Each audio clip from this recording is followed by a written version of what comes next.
This story is titled, My Psycho-Biological Sister Falsely Accused Me of SA. Now the truth came out, and they want to reconcile. Hey everyone, we put a lot of time and effort into finding these stories to keep bringing you the best content. If you enjoy what I do, it would mean the world if you hit that subscribe button. Your support really makes all the difference and keeps this journey going strong. Thanks so much for being here with me.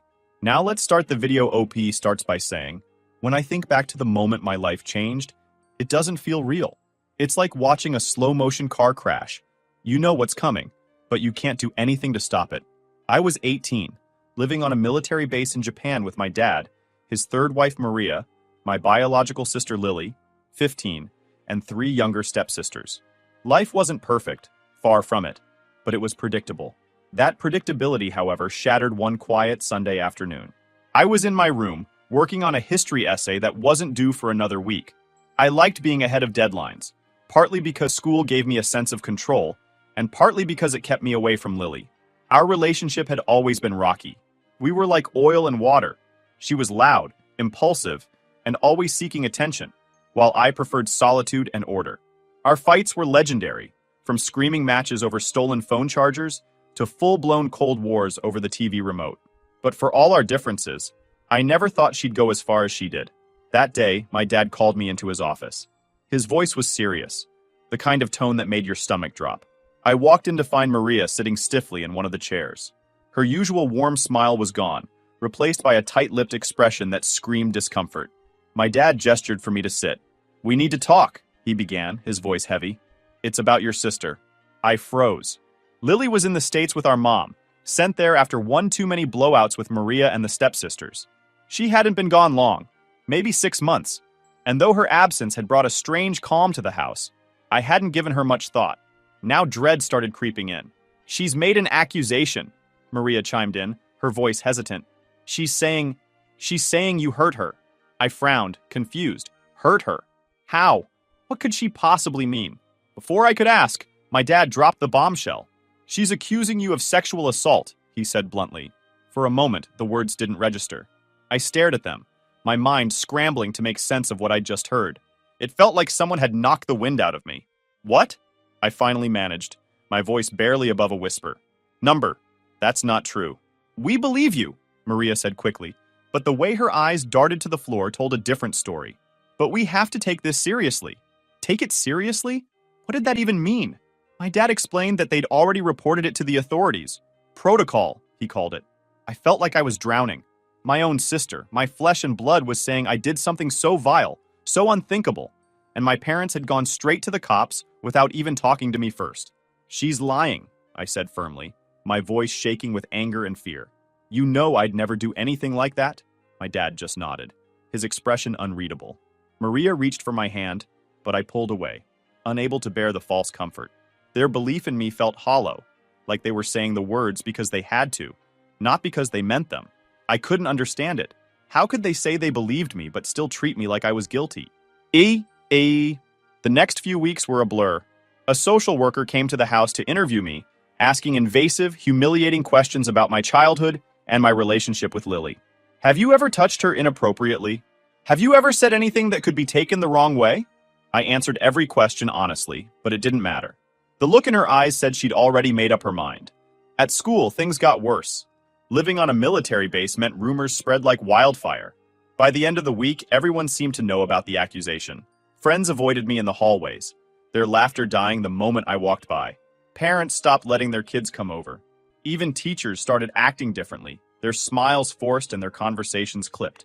I became a ghost, floating through my own life, unseen and unwanted. At home, the atmosphere was suffocating.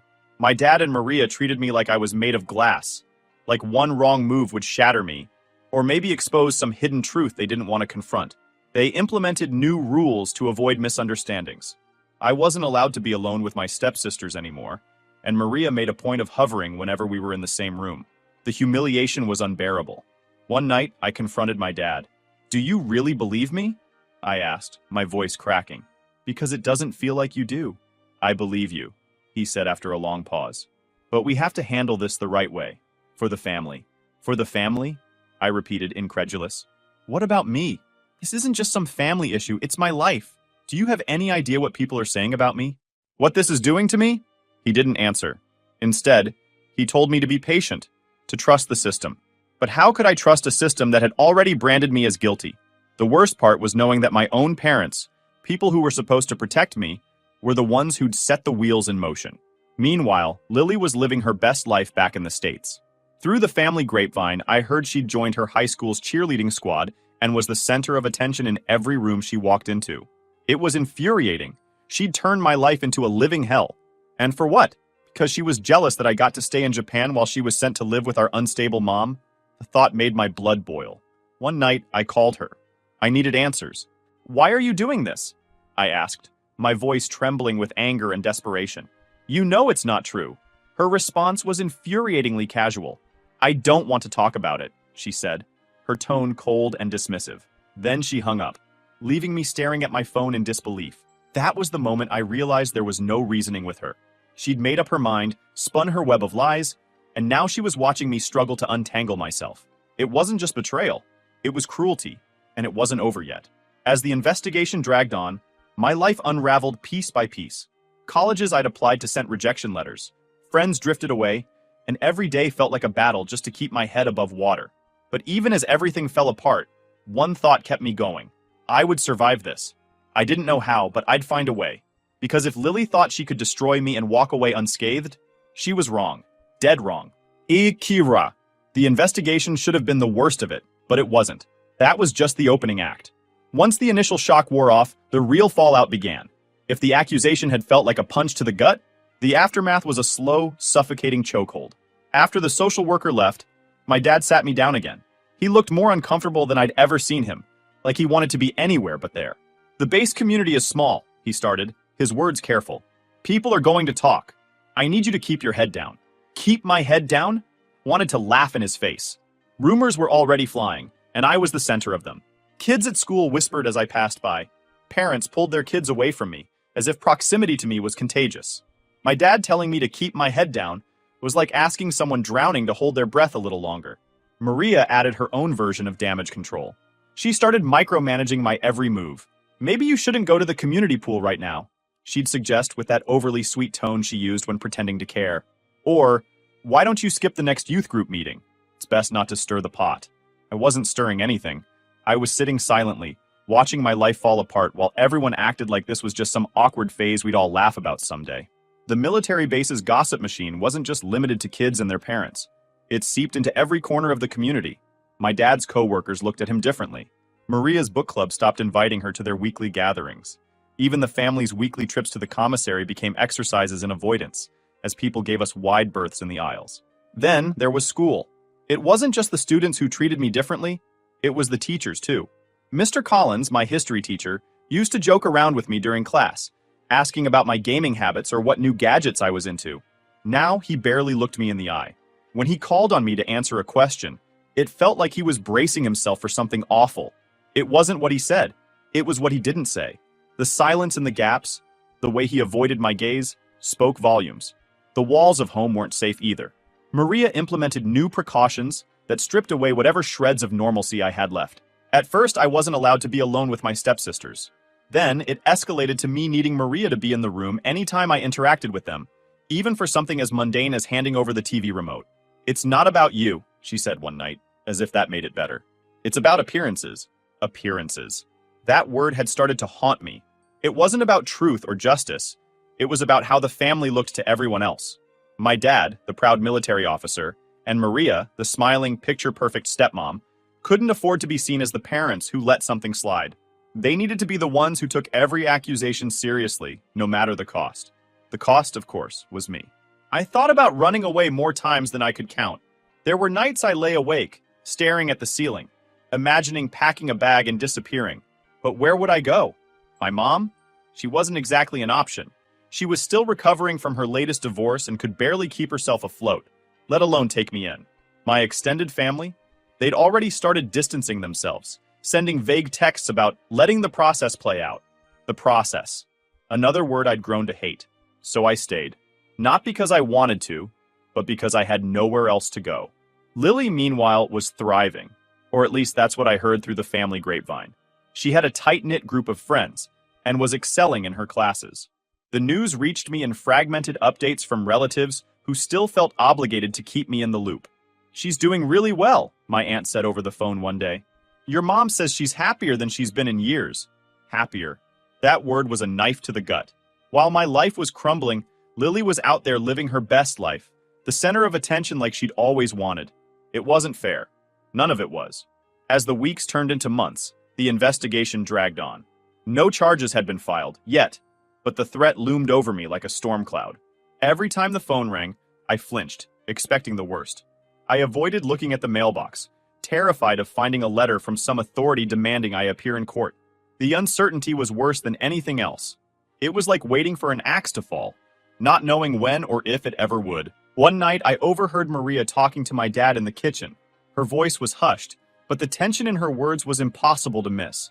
"I don't know how much longer we can keep this up," she said. "It's affecting the girls. It's affecting us. Maybe it would be better if he went somewhere else for a while." Went somewhere else? My blood ran cold. They were already treating me like I was guilty. Now they were talking about sending me away?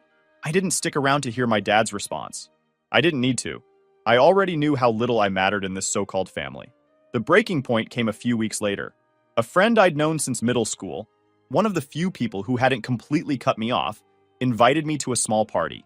It was the first time I'd been included in anything in months, and for a brief moment, I felt normal again. But that feeling didn't last. I arrived at the party to find everyone huddled in a corner, whispering.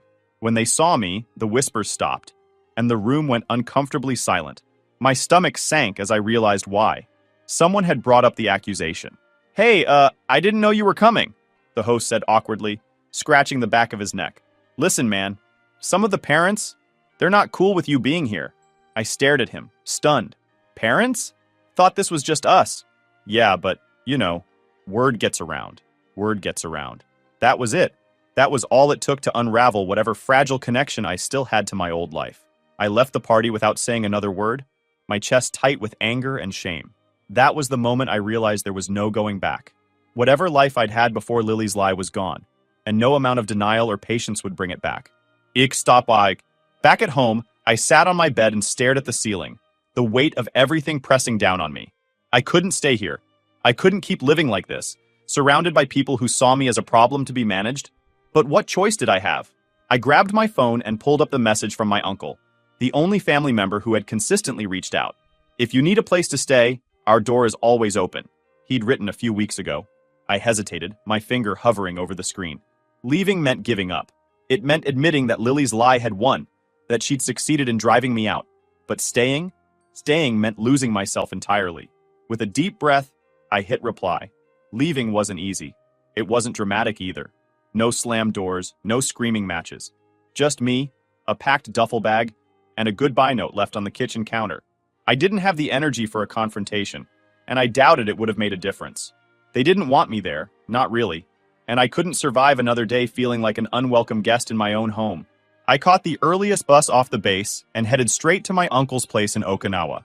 The trip was a blur of anxiety and second-guessing. What if they didn't really mean it when they said I could stay? What if I showed up and they turned me away, like everyone else seemed to? But when I knocked on the door, my aunt answered with a smile that almost made me break down right there on the porch. "Come in," she said, pulling me into a hug. "You're safe here." Safe. I hadn't felt that in months. Living with my aunt and uncle was like stepping into a parallel universe. For the first time in what felt like forever, I wasn't walking on eggshells. They didn't look at me like I was broken or dangerous. They asked how I was doing, how they could help. It was overwhelming in the best way, but the relief was short-lived. The investigation wasn't over, and even though I was miles away from my dad's house, the weight of it still hung over me. Every time my phone buzzed, my heart jumped into my throat. Every time I saw a military officer or someone in uniform, I felt like they were there to drag me away. The constant fear was exhausting. One day, my uncle sat me down after dinner. He was a quiet man, not one for long speeches. But when he spoke, you listened. "Look," he said, "I know this isn't fair. None of it is. But you can't let this define you. You've got to start thinking about what comes next." "What comes next?" I repeated, laughing bitterly. "My life's over. No college is going to take me. No one's going to hire me." "That's not true," he said firmly. "You're smart. You're capable. You've just been knocked off course. But a detour isn't the end of the road. Ichikarawas. His words stuck with me. I didn't know how to fix the mess my sister had made, but I knew I couldn't sit around waiting for my life to magically get better. So I started looking for ways to rebuild. My uncle suggested the military. It wasn't what I'd ever planned for myself, but it offered structure, discipline, and, most importantly, a way out of the chaos that had consumed my life. The application process wasn't easy. Every form I filled out, every interview I sat through, felt like walking a tightrope. What if someone brought up the accusation? What if it disqualified me? But no one did. The investigation hadn't turned up any evidence, and as far as the military was concerned, I had a clean slate. It was the first real break I'd gotten in months. Boot camp was brutal, but it gave me something I desperately needed: focus. For the first time in a long time, I wasn't consumed by thoughts of Lily, or my family, or the life I'd lost. I was too busy pushing my body to its limits, learning to shoot, march, and follow orders. It was hard, but it was a welcome distraction. The camaraderie was another unexpected gift. My fellow recruits didn't care about my past. They cared about whether I could pull my weight, whether I had their backs in the field. For the first time, I felt like I belonged somewhere. Things started to look up after boot camp. I was assigned to a unit stationed overseas, far from Japan and all the memories tied to it. I threw myself into my work, learning everything I could and excelling in ways I hadn't thought possible. It was like I'd been given a second chance, and I wasn't about to waste it. But even as I built this new life, the shadows of the past lingered. I couldn't escape the feeling that Lily's lie was still out there, waiting to resurface and ruin everything all over again. And then, one day, it did. I was sitting in my barracks, scrolling through my phone after a long day, when I got a text from my mom. We hadn't spoken in months. She was firmly on Lily's side, and I hadn't forgiven her for it. But curiosity got the better of me, and I opened the message. "Your sister's been hospitalized," it read. "She tried to hurt herself." For a moment, I just stared at the screen. I didn't know how to feel. On one hand, no one deserves to feel so hopeless they want to end their life. On the other hand, this was Lily. The person who had lied about me, destroyed my reputation, and left me to pick up the pieces. Compassion and anger warred inside me, leaving me paralyzed. Before I could even process the message, another text came through. This one was from my dad. "She admitted she lied," it read. "She told her therapist. She said she was jealous of you staying in Japan and wanted attention." I dropped the phone. The words blurred together as rage bubbled up inside me. Jealousy? Attention? Those were her reasons for tearing my life apart? For making me feel like a criminal in my own home? For nearly destroying my future? I paced the room, fists clenched, trying to calm the storm inside me. Part of me wanted to call her, to scream at her, to demand an explanation. But what would that accomplish? She'd already shown she was willing to manipulate anyone and everyone to get what she wanted. An apology from her wouldn't mean anything. The next day, I got a call from my dad. I almost didn't answer, but curiosity got the better of me. "She's struggling," he said, his voice heavy. "She feels terrible about what she did. She's asking for your forgiveness." I laughed bitterly. Forgiveness? That's rich. Did she feel terrible while I was being interrogated by a social worker? Did she feel terrible when I lost all my friends? Or when I couldn't get into college? Yeah, no thanks. "She's your sister," he said, as if that absolved her of everything. "She's young. She made a mistake." "A mistake?" I snapped. "Dropping a glass is a mistake. Forgetting someone's birthday is a mistake. What she did was calculated. She knew exactly what she was doing." There was a long silence on the other end of the line. Finally, my dad sighed. "You don't have to forgive her, but maybe think about what holding on to this anger is doing to you." I hung up without responding. I didn't need his lectures.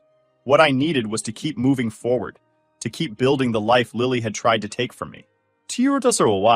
Back at base, I threw myself into work with renewed determination. If my family wanted to dwell on the past, that was their choice. But I had no intention of letting them drag me back into the chaos. I was done being their scapegoat. From now on, my life was mine, and I was going to make the most of it. The months after my dad's call felt like a turning point. For the first time, I wasn't looking over my shoulder, waiting for the next piece of fallout to hit. Lily's admission to her therapist had exonerated me in the eyes of the authorities. Not that they ever publicly cleared my name, of course. The stain of the accusation was still there, but at least I wasn't living under the threat of legal action anymore.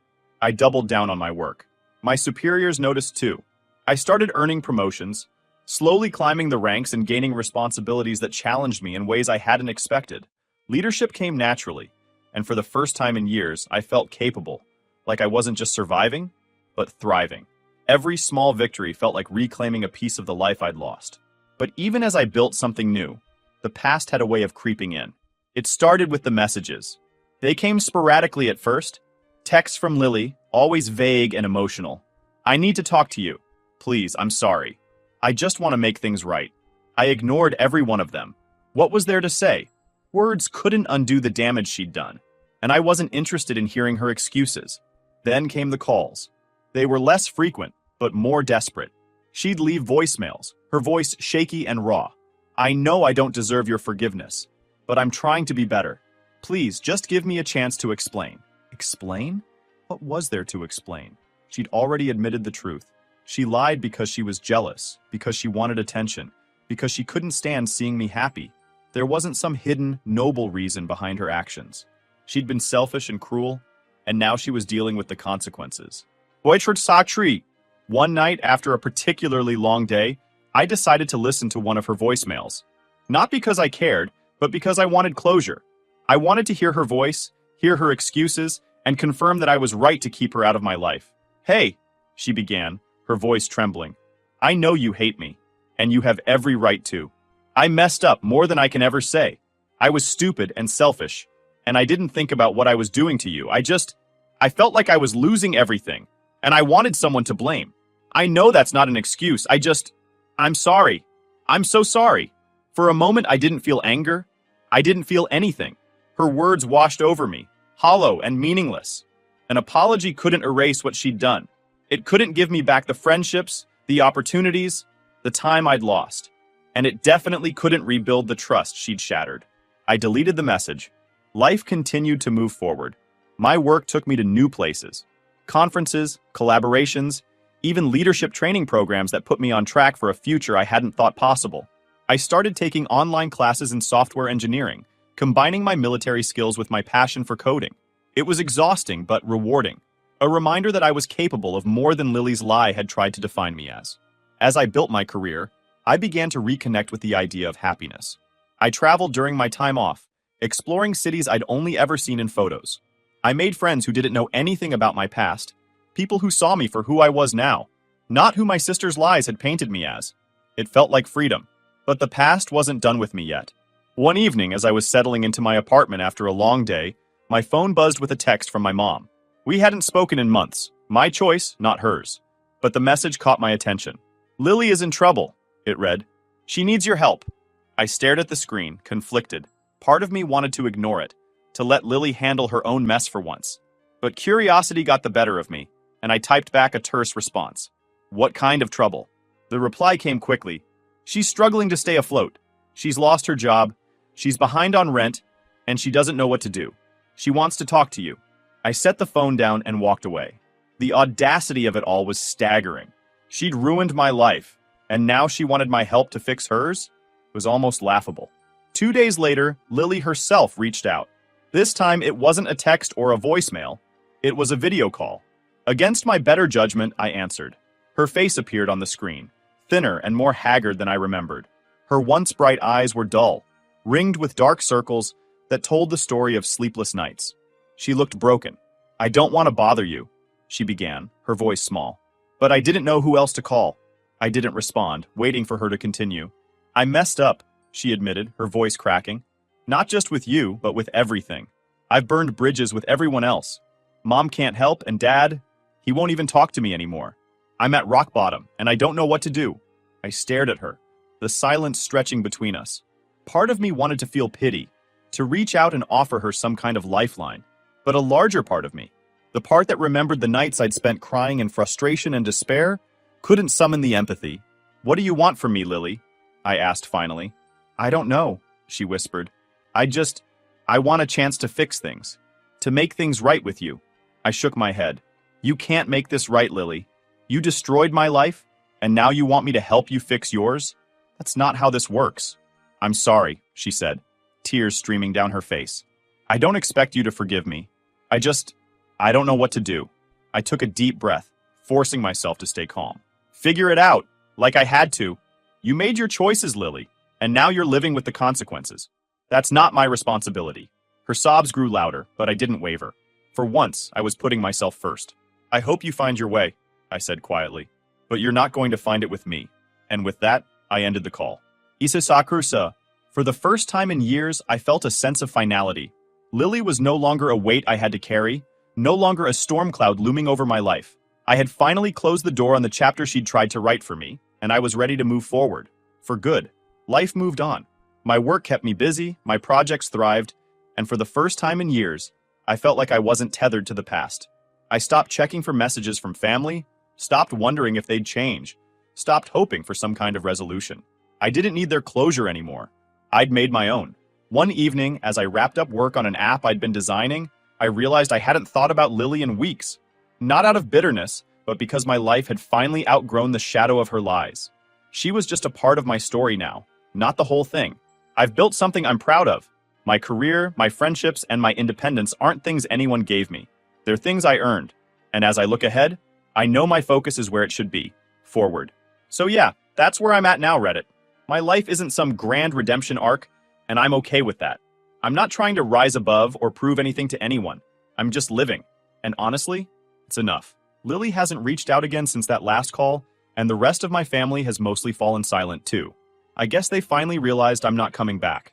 It's not about holding grudges, it's about boundaries. I don't hate them. I just don't need them in my life anymore.